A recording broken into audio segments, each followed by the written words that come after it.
tình duyên đức đoàn.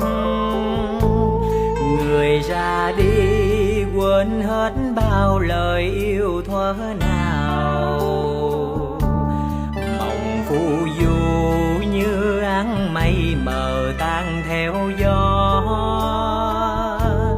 Sông tím buồn tôi thân thờ ngóng trong đời ai, bao nhớ thương chôn vùi nơi đáy mồ. Giờ còn đâu bao tiếng yêu ngày xưa hỡi người, từng đêm thâu nghe trái tim mình như tan vỡ. Thôi hết rồi xin giá tờ tiền